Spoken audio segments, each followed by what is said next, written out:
Alright, so welcome everybody. This is a behind the scenes kind of a featurette special edition thing to show you guys how I make this and how I came up with the idea for this series of videos and how it all came together. It's going to take a little while to go through everything, but I hope you stick around because you're going to learn a lot, not just about how I make these videos, but a lot about me too. Everything from when I started getting interested in voice acting as a kid, to where the ideas for the show came from, how I took all my interests and things I was passionate about and put them into one project or one concept, and then also an episode by episode kind of mini commentary to point out any things of interest that might have happened within any particular episode, and then finally a kind of a step-by-step explanation of just how every kind of episode comes together, as an example to see just just so you can because I'm not just about the finished product but about the creative process. So this is letting you guys get a glimpse of that. So hopefully enjoy it. If you watch to the end, hopefully enjoy it, and here's the video.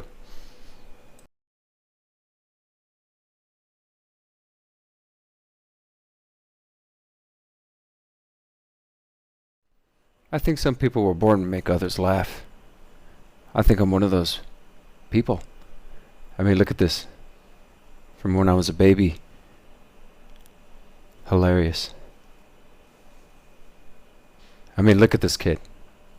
You can't possibly take this kid serious. And I didn't take myself seriously anyways. I was clueless. But of course I was a baby. So I grew up a little bit, and I started getting interested in stuff, and I had three main interests at that time, three things that drove me. One, TV. Oh man, did I like TV. Couldn't get enough, watched it all the time. There wasn't that many channels back then, but I didn't care, I still watched it. The other thing, toys. Anything toys, games, video games were pretty new back then, but anything like that, great. Also, movies. VHS movies were big at the time, but I love going to the movies. Anything with movies. And there was something else. Something else. Even from an early age, I understood. I like to make people laugh. I really, really enjoyed it. I worked at it. I thought of ways to make people laugh. I'd get my friends at school in trouble by making them laugh. This is something I enjoyed. I enjoy to this day, but I also had some gift, and I'm sharing it with you today. I had the gift of the voice. So, I watched a lot of TV as a kid, like a lot. Well, maybe too much. And it's not that, kids today don't watch TV. It's just what I watch TV in front of. It looks something like this. Yeah, like big piece of furniture that emitted all kinds of radiation. Maybe not the best thing to spend hours and hours and hours in front of, but I did anyway. And there was only like 14 channels, and then the little knob would break off, and then I'd have to go get the pliers to change the channel. It's a different time, but there was a reason for that. It was a good reason. Saturday morning cartoons. Oh yes, how I loved cartoons. But there was something about these cartoons that I enjoyed that I didn't really understand as a kid. And it was the voices coming out of these characters.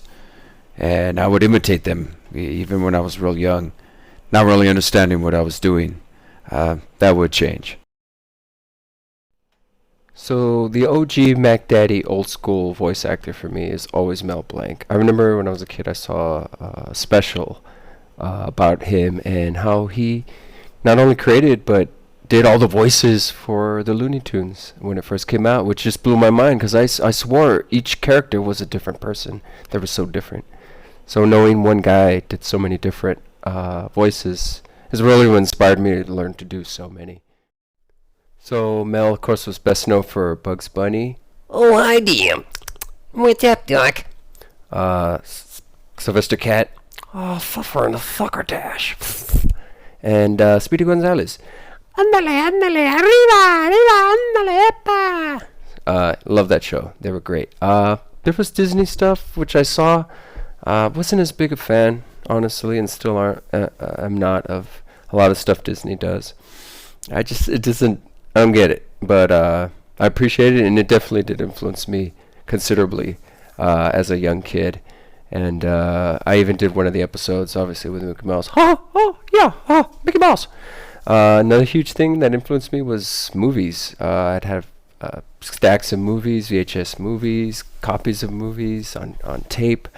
And then sometimes I'd bug my mom, and she would take me to the Blockbuster Video, which looked just like this, close to my house. And we'd go in there, and I'd go pick out a cassette, take it home, watch it. Sometimes the movie was good. A lot of times it wasn't that great. But a lot of times I forced myself to watch the movie anyway. Another thing that had a huge impact on me was like ads on TV or magazines at the movie theaters. The way it's stuff like this, like, I don't know what's going on here, but weird 80s craziness. I loved it. Look at this McDonald's ad, or the shot from an ad. It's just what's going on with Grimace here. He's not having a good time over there. And then there was the Where's the Beef lady? Yeah, she was like, where's the beef? It was huge. You had to be there. The last thing that had a real big impact on me, obviously from all the TV watching, was this man right here, Johnny Carson, and his main man there, Ed McMahon. They were kind of on the way out when I was a kid. He was eventually replaced by Letterman, who I wasn't a huge fan of, but his show, he was really funny. I loved watching him. Big influence on me, huge. So I keep growing up, and by this time it's the mid-90s, and I start watching this show right here, Beavis and Butthead, a show by Mike Judge. I love these guys. If you've seen the show, I did a show on these guys. They came on MTV, which used to be awesome, as they would agree. Yeah, it used to be cool. Yeah, it sucks now. Yeah, love those guys. Mike Judge also did King of the Hill. Didn't watch this one as much, but I love the character of Hank, which was loosely based on Mike Judge's dad. Oh, that boy ain't right. Now, this show I did watch a lot. The Simpsons by Matt Groening. Huge fan of this show. Watched it a lot, especially the show they went on to make later, Futurama. Another big influential show was Ren and Stimpy by John Kricfalusi. Just the style and the crudeness and everything about that was great. And then there was The Muppets, The Muppet Show by Jim Henson. Another big influence on me. Love the characters on that show. Kermit the Frog. Kermit the Frog here. Kermit! And then we got, of course, Star Wars. Another huge influence. This was a huge influence on me. Yes, all too. Yeah, so all that stuff was super influential in my early life, which is the stuff that kind of stays with you the longest. But a lot of things came later as you get towards the end of the millennium, the 2000s. But instead of kind of talking about the shows, it was at this point that I got really into the actual voice actors and the voices behind these characters that I was enjoying so much. So now I'm just going to go through some of my favorite voice actors in no particular order. Here we go. First, I got John DiMaggio, great voice actor. Did Jake the dog from Adventure Time, but most known for Bender the robot from Futurama. Bender's great! Bender the robot! Best robot ever!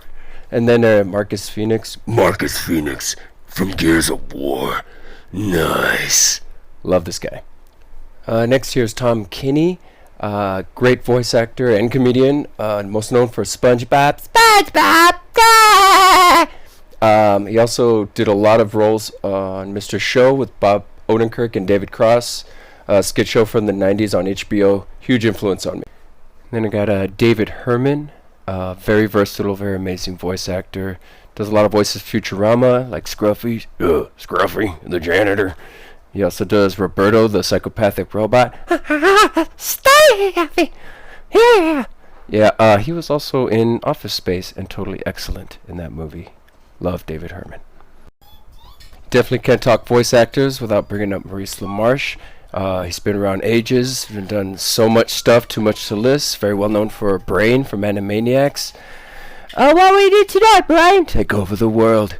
Morbo from Futurama. Morbo, the news monster. And horrible gelatinous. One of my absolute favorite voice actors, Billy West. He's done so much stuff, from his stuff in the Nickelodeon days, like Doug. Hey, Doug Funny here. His dog Porkchop. Fry from Futurama. Anybody want to slurm? I just lost another tooth. Dr. Zoidberg, also from Futurama. Yes. And then Zap Brannigan. This velour suit feels great. And Stamp, you idiot! Okay, Ren. Then there's Dan Castellaneta. He's from The Simpsons. He's done a ton of voices for that show, but he's most famous for Homer, obviously. Woohoo! Donuts. Barney. Hey, Homer, you want to get a beer or something? Krusty the Clown. Hey, kids! Groundskeeper Willie. Oh, you're sending the missile for my house. And Mayor Quimby. You're I'm not involved in that particular scandal. And then there's Phil Lamar, an actor, comedian, and great voice actor. He's done lots of stuff. My favorite voice he does is Hermes Comrade, grade 36 on Futurama. He was also Marvin, the guy who got shot in the face in Pulp Fiction. Here's looking awesome with Travolta and Samuel L. Jackson. He was also in the show called Mad TV. Here is playing Michael Jackson and Prince. Now, I've been talking about a bunch of guys here, but I want to mention a few standout female voice actors that I really like. Tress MacNeille, she's been in loads of stuff. The Simpsons, Futurama. I love her as Mom in Futurama.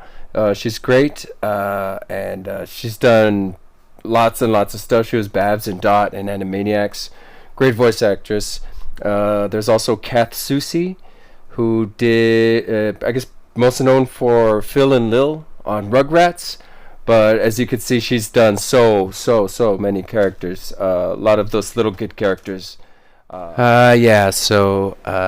more other notable voice actors I want to bring up. Tara Strong, Hank Azaria from The Simpsons, Matt Stone, Trey Parker from South Park, Seth MacFarlane from Family Guy, Frank Oz, and Jim Henson from The Muppets, Nancy Cartwright, Yeardley Smith from The Simpsons, Frank Welker, Mark Hamill, Bob Paulson, all legends.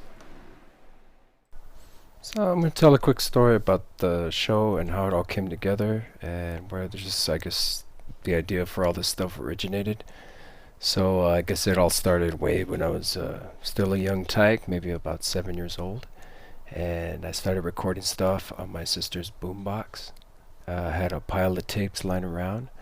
And I remember I would pop them into the boombox and record myself talking, and then I would put that tape in another stereo set we had, play that back, and then record myself again on another tape, talking to that voice that's playing back on that other stereo. So that's where I think it all began, where I started recording myself doing this kind of stuff. Later on, I had a computer, which did basically the same thing. It was just easier. I used old programs like this to record and edit.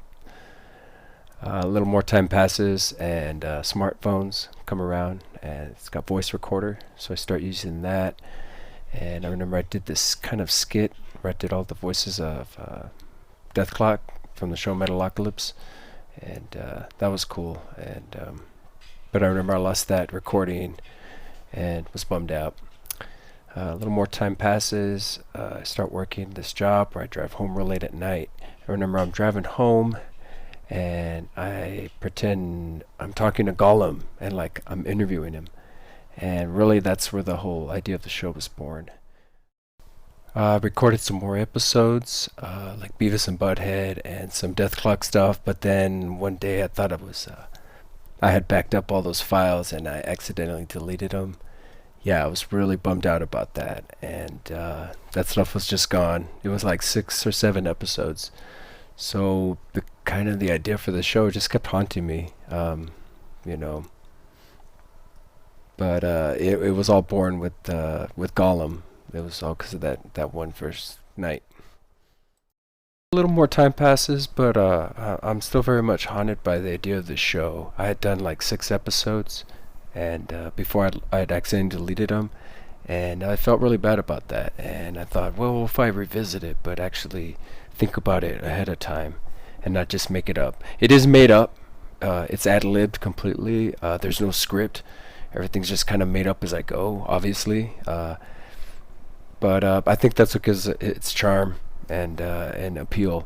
It's improvised, and I make it up on the spot, but with a lot of kind of premeditated thought of, like, what the idea is or what I'm gonna do.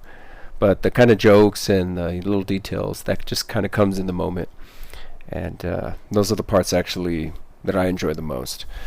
So the next thing I'm doing is just kind of real quick go through like how I piece together all my influences and things I like to do and I'm good at, and put them together to make this thing happen. So hope you stay tuned for that.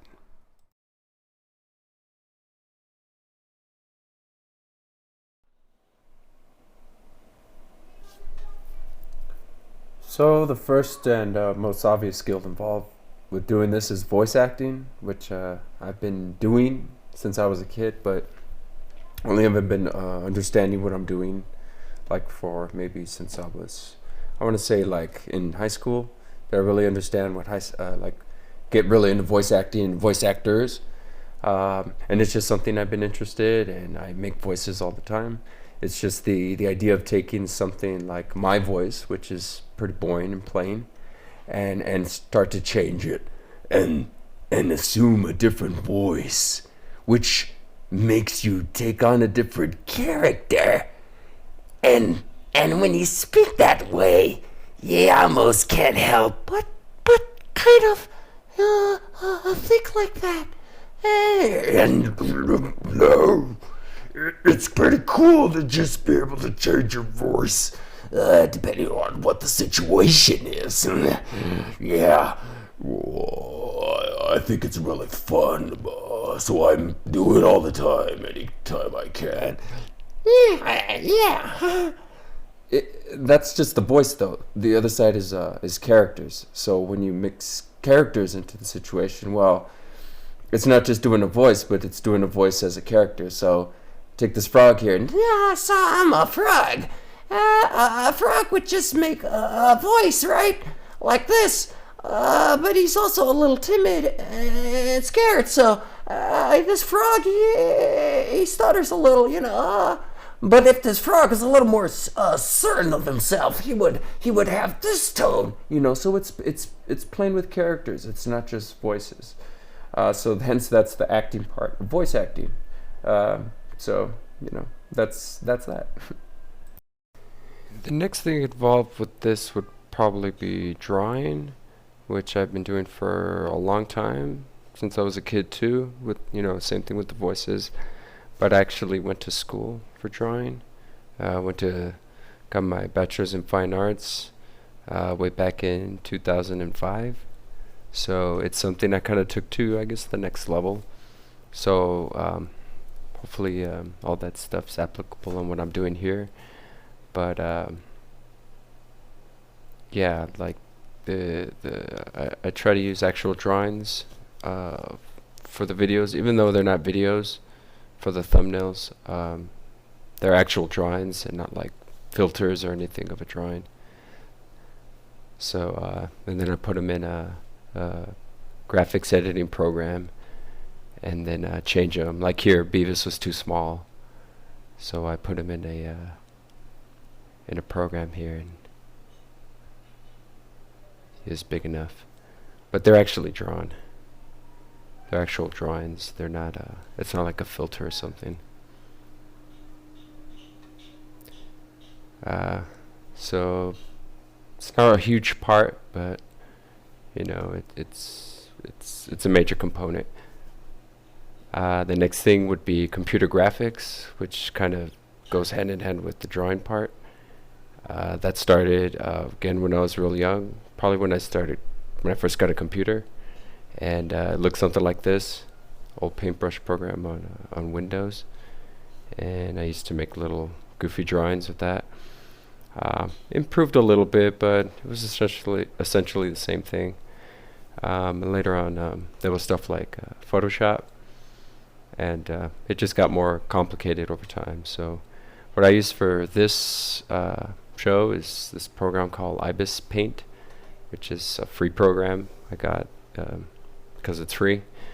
So it looks something like this, Ibis Paint. I guess do a lot of anime stuff. It works. Looks pretty simple, but it's got all the basic tools. It's no different than most graphics editing programs.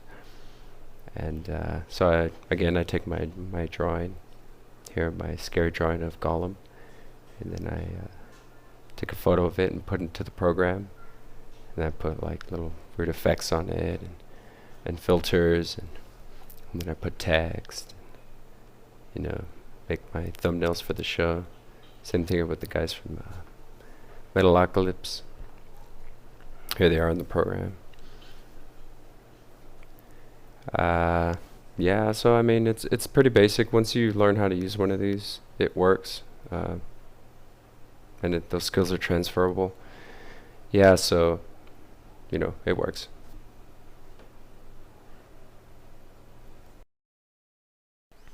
So the next element is video editing, which goes in hand with the graphics editing. Started out with cameras and VHS tape and recording stuff that way, and then moved on to computer programs like Director, stuff like Flash, and then moved on to programs on the phone for editing videos together.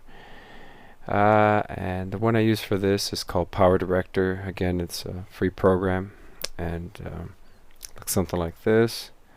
Here I got my different episodes, and it's pretty simple, pretty basic, but that's why I like it. I have audio files, and here are a bunch of photos and graphics I use. I keep it pretty simple and basic, and not too much flashy stuff. But yeah, that's what I use. Another element is the beatboxing. Now, I had this idea to do a theme song for the show with music, but I figured since it's a voice thing, to just do beatboxing. So I've been doing that not as any serious capacity for as long as I can remember. I just have liked it. It's just been something I've done, making it's just I like rhythms and making weird noises, and yeah, so it's just a weird thing I do.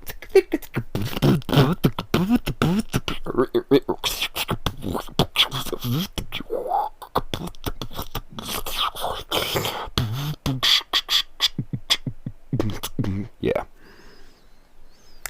Another kind of element to all this is comedy, just kind of comedy in general, but specifically improvised comedy, stuff that's kind of made up on the spot, like stand-up comedians. I don't like bit comedy where it's a punchline. Kind of like free-form comedy where it's kind of train of thought, and you have to really kind of make it up as you go. I'm really attracted to that kind of style of comedy, so that's what I brought into this. That in addition to the talk shows, late night talk shows, in an interview style, try to brought that in, and those two elements, and just kind of my weird sense of humor, and just put in the soup, and that's where the comedy elements come from. Another big component is all the pop culture references, like the cartoon shows, the TV shows, the video games, the 90s pop culture, 80s culture, 2000s culture, all that stuff. It's all influenced me, and it's all kind of, interlaced into the show in any way that I see kind of fits the thing at the time. But it's just a mix of stuff in my head, and it just comes out depending on what kind of character I'm interviewing. But yeah, that's what I use. And the last thing, I guess, would be my sense of humor, which admittedly is a little dark, but it comes from a good place, and I always try to shade the thing with a little bit of positivity, even though I use a lot of bad language and kind of reference some pretty nasty stuff. Like it's supposed to be funny, and I'm not trying to offend anybody. So that's that.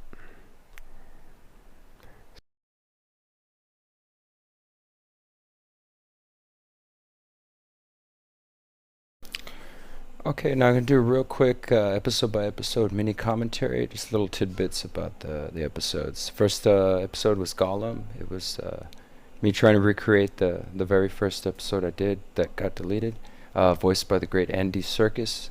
Love Lord of the Rings. Just love this character. Yes, it's fun to talk like this. Ooh. Yeah, it's a real fun voice to do, and it's one of my favorite episodes.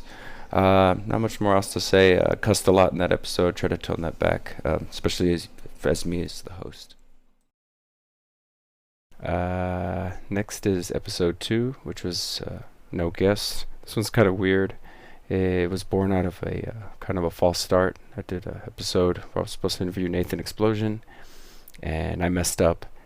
So I had this kind of like half thing, and then I had this idea to make it like the guest walked out of the interview and like had this explosion, and then I planned to record that later, which I ended up actually recording later, but it was way later. I did the actual like explosion part of the interview. But it just kind of laid around in pieces, and then I put it all together for this. There was this part that got cut out from the explanation part where I actually had Pikachu in my glove compartment. Next one is Mario, or the Super Mario episode. I really like this one. Love Mario, love video games in general. I remember when I got this as a kid, I was super excited to have an NES. I mentioned Laiku, or Lakitu. He was my nemesis growing up. There's also mentioned angry video game nerd James Rolfe. He talks about Hotel Mario, really crappy game. And the voice I use is the voice from Mario 64. Let's go! So the next episode is Beavis, episode 4. Beavis is voiced by Mike Judge, who also does Butthead, and a lot of the characters on the show Beavis and Butthead. Really love the character of Beavis. He's really funny. He's kind of goofy. Yeah, he's got that little thing. Mentioned Beavis wear. It's actually a reference to how like people wore like clothes like this back when I was in high school. I used to say, "Oh, check it out, we're rocking Beavis wear." And of course, the first reference to nachos, because these guys absolutely love nachos. Next episode is Butthead. Obviously, I do Butthead if I'm going to do Beavis, and also voiced by Mike Judge. And Butthead's more like sarcastic, and it's like always trying to scar. They're obsessed with the Kardashians, and they reference it a few times in the show, and again with the nachos. So yeah, it's kind of running themes in the show.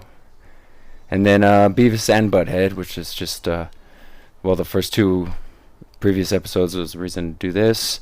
I really do love these characters. I love their kind of attitude, and I love watching the show when I was in high school. It's really funny. Also referenced Daria, who had her own show on MTV, kind of after Beavis and Butthead finished. I didn't watch that one that much. There's a story about Mr. Anderson dying after seeing Beavis whacking off in a shed. That's from the show. Mr. Anderson was later evolved into Hank from King of the Hill. Oh, that boy ain't right. Actually, at the time of recording this, they're making new Beavis and Butthead episodes. I kind of mentioned that in the show, like sarcastic, like when were they ever going to do something, but they actually are. And again with the nachos. Episode 7, Nathan Explosion. Nathan Explosion is voiced by Brendan Small. He does pretty much all the voices on the show Metalocalypse. He also does the music. It's really awesome, like hardcore metal music that he does for the show. There's a bunch of references to the show that if you've seen the show you might get. It's pretty subtle stuff, but he's probably my favorite character from the show. Oh yeah, I like using this character. Yeah, I like his voice a lot. This is episode 2.5, Nathan Explosion Meltdown. The idea for this came from the mystery guest or no guest episode 2. I knew I had to do this eventually, but it took me a while to actually get around to doing it. I remember I did it in one take on the way to the store, and just kind of went to a real place, and I knew I wanted to kind of let loose with this and go crazy and say real crazy stuff, and it's always fun to we're losing this voice because it's cool, you can do this kind of stuff. Yeah, a lot of fun. Episode 8, Squishgar, Squigalf, and Toki Wartooth. Now, anybody seen the show know these guys kind of running thing is they fight a lot, so I wanted to make sure they were fighting in the episode. My Squishgar is nuts taste good. Oh, so my Tokus is a little substitutes compared to the shows. They always also do a reference to a CD made of platinum and a jewel case made of crystal with liner notes made of Hebrew scrolls. That's crazy. I can't believe I made up that on the spot. Also reference Grandpa's guitars, which is true. I do play mostly acoustic guitar, or they call them Grandpa's guitars. And yeah, not much else to say about that one. Alright, episode 9, Toki and Murderface. So I had this idea to like start using the environment of the car more. So I had this idea where I kind of invited Toki back and talked to him a little bit, and then Murderface would just show up out of nowhere, like, and then he would leave and come back. So I was kind of trying to use the car and the kind of natural effects and make the thing more dynamic as opposed to us just talking. Murderface mentions Planet Piss, which is a reference to the show, kind of side band he did, and this one was a lot of fun. Episode 10, Death Clock. So obviously all the episodes before this, like the 3 episodes before this, leads up to this one. This is really a kind of throwback to the very, very original kind of sketch I did on my phone, which kind of is the seed where all this started. It's a really great show. Anybody's never seen it, check it out. It's got a lot of really weird humor, just kind of humor I like. This squiggles. Murphy's. Oh, Nathan Explosion. Yeah. Oh, this took us was too. And then there's Spiegels, a drummer. I didn't really use him on this in this episode. Not too comfortable with his voice, guys. They also reference System of a Down, a song called Pizza Pie. I wanted to put that in there because I love this band a lot. They go on this whole rant about pizza. That's something that was always in the episodes. There was multiple endings. Yeah, so I did 3 takes of this, and in one they all just took off at the end. You know, with the whole leaving the car thing they do. And another one I drop them off at the strip club. But that one I didn't like the rhythm of it, so I redid it, and at the end of that one I changed it on the spot, and I end up going into the strip club with them, which is why I then had this idea where they took the car, which I referenced in the next episode, but never really intended to do anything. But one day I was walking back from the convenience store, so I went ahead and did that mini interview where I'm walking to get an Uber with Toki.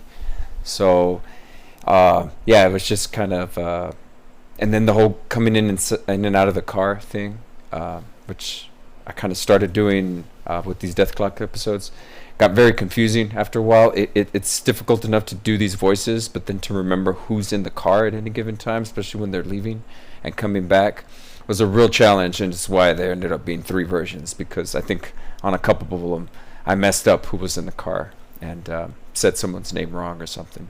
So yeah, this was a real challenge, but a lot of fun. Episode 11, Mickey Mouse. This one is kind of inspired by 2 things. One, my oldest sister used to call people on the phone, like cousins and stuff, and hey, and talk like this. Hey, oh, Mickey Mouse, huh? Hey, happy birthday, haha. And the other part was a South Park episode with Mickey Mouse comes out, but he's like a really kind of jerk, like CEO guy. Those 2 elements, and then there was a bit about who is responsible for creating Mickey Mouse, Ubiworks or Walt Disney himself. That comes from this book by Neil Gabler. It's really good. It's really long, but it's worth checking out. Yeah, I think I mentioned before I'm not a huge fan of Disney stuff, but I do like this voice. Ha! Oh, it's funny. Ha! Oh, gosh, and then you got Goofy. And then there's episode 12 with Gollum, Beavis, and Toki, with the drop in again from Murderface and special guest Dr. Roxo. So instead of doing a mini commentary, I'm going to move into the last part here, which is the process, which is kind of like how I actually do this. And I'll use this last episode as an example. So first I think of what to do. This could take anywhere from a couple minutes to like months. In the case of this episode, it took a while because I wanted to fold in a lot of details from previous episodes and reference a lot of things that had already happened. In this one, it took a while, took a few takes. It was not easy. Brought back Gollum, of course, who's from the very first episode. Toki, who was featured heavy in all the Death Clock stuff. Beavis, who, of course, from the Beavis and Butthead stuff.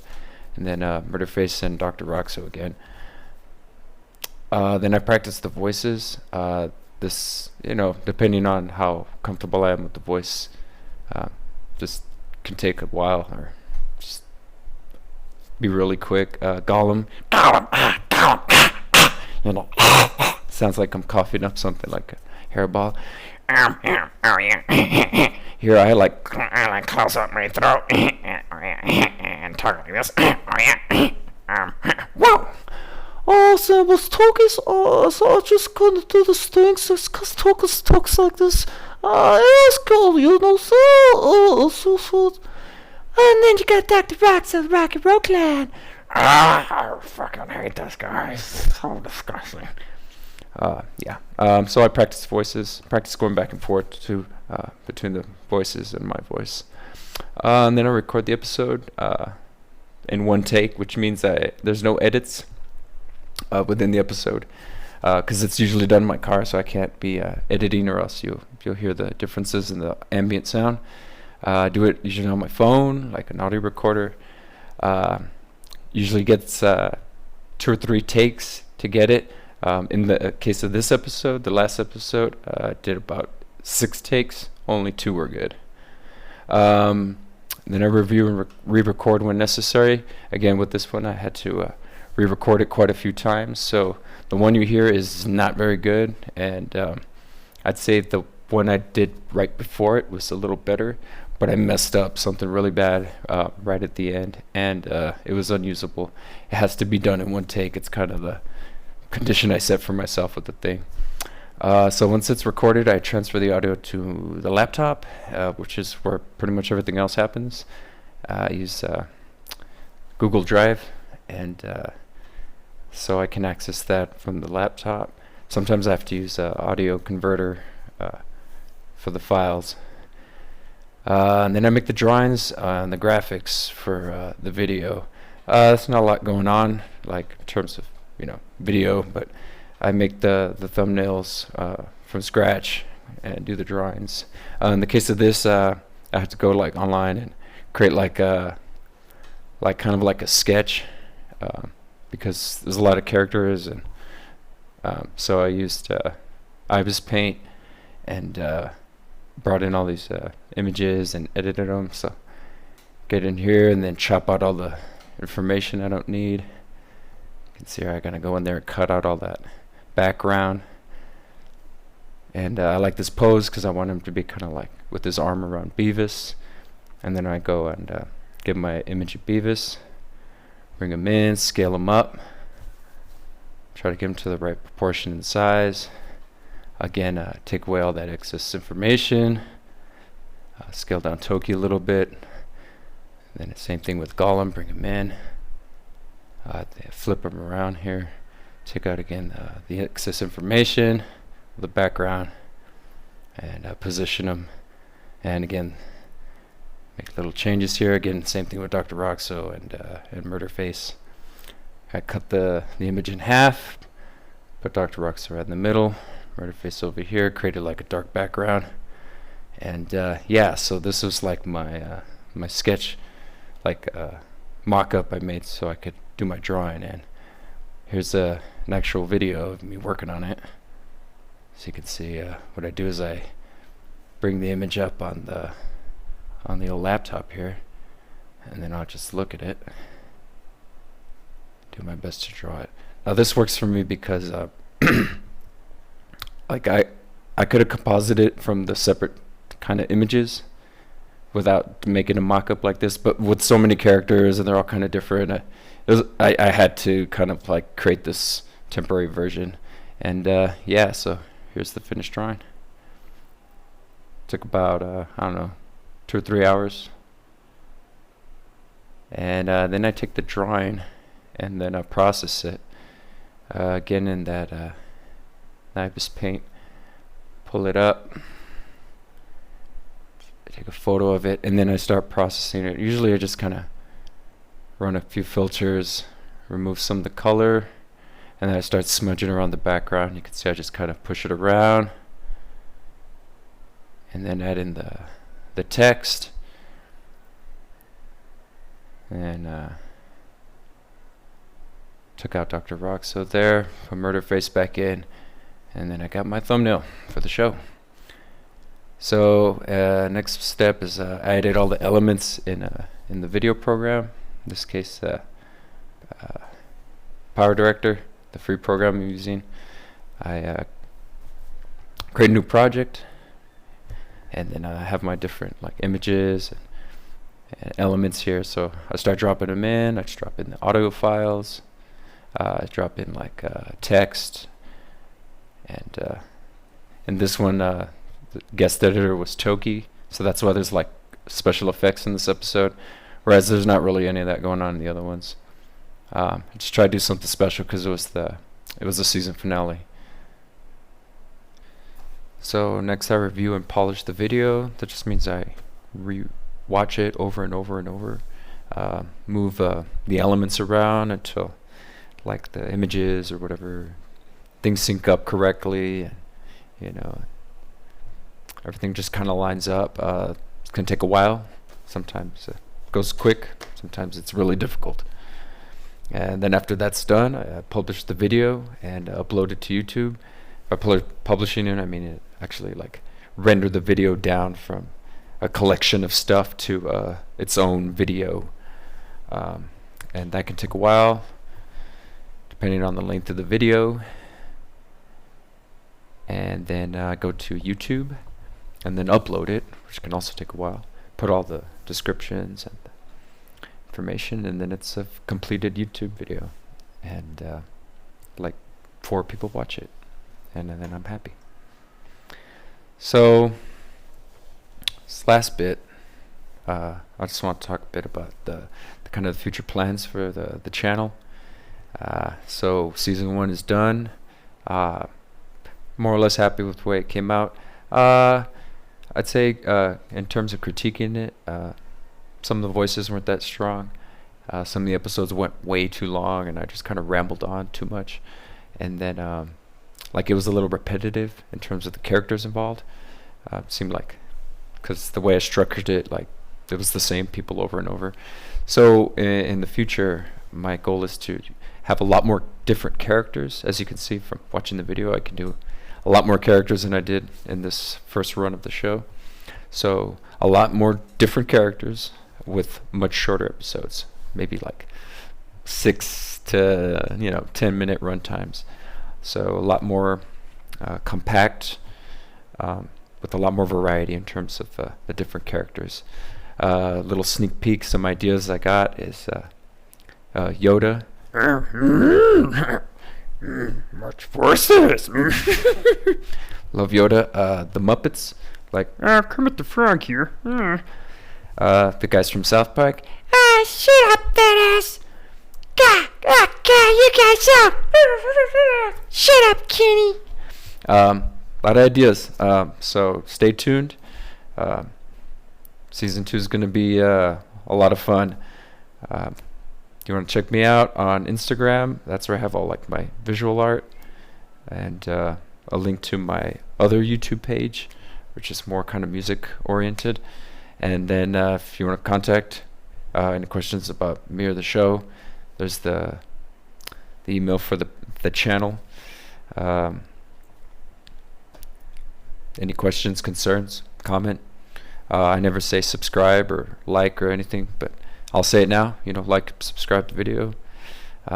Check out the videos. I put a lot of work into this. I appreciate you guys tuning in, watching it. Like all 3-4 people watching this. I appreciate you. And I still have a lot of ideas and plans for the thing, to grow it and expand it, and a little more variety in the content. But stay tuned. A lot more fun stuff coming up. And last but of course not least, a very big special thanks to my wife, who has been very supportive and patient with me in this project. It's dedicated to her and to my kids, who've allowed me to have a little quiet time, so I got to get this done. And of course, thank you again for listening. Hope everything's going well wherever you are. Stay tuned and stay rad.